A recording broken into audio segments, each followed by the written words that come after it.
আরসিবির পদপৃষ্ঠের ঘটনা নিয়ে মুখ খুললেন কোহলি। চিন্নাস্বামীতে দুর্ঘটনার প্রায় 3 মাস পরে প্রতিক্রিয়া বিরাটের। ফ্র্যাঞ্চাইজির ইতিহাসে সবচেয়ে আনন্দের মুহূর্ত হয়ে গেল ট্র্যাজিক ঘটনা।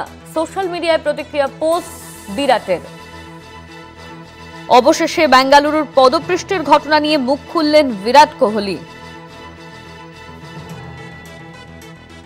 এই নিয়ে আমরা কথা বলেছিলাম কলকাতা টিভির যুগ্ম সম্পাদক গৌতম ভট্টাচার্যের সঙ্গে। শুনে নেব। একটু আশ্চর্যজনক যে 3 মাস বাদে তিনি পোস্ট করেছেন। সাধারণত ঘটনার পরপরই এরকম পোস্ট আসে।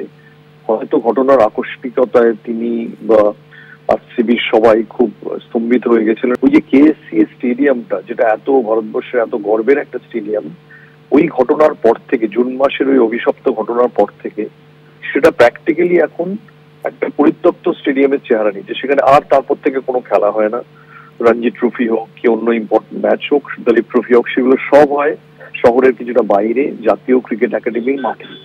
এটা ভাবাই যেত না যে বেঙ্গালুরু শহর, বেঙ্গালুরুতে একটা ক্রিকেট ম্যাচ হচ্ছে, সেটা হচ্ছে শহরের উপকণ্ঠে অন্য কোথাও, কেএসসি তে নয়। কিন্তু এরপর থেকে আসলে বেঙ্গালুরু পুলিশ বলেছে দায়ী হচ্ছে আরসিবি, আরসিবি বলেছে কেএসসি।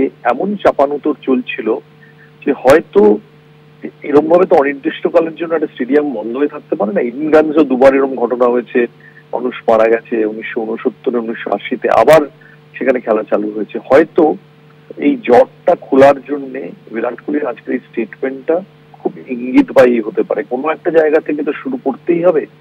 হয়তো সেটা এই জট সরানোর হয়তো প্রথম উদ্যোগ যদি হয়, আমি আশ্চর্য হব না।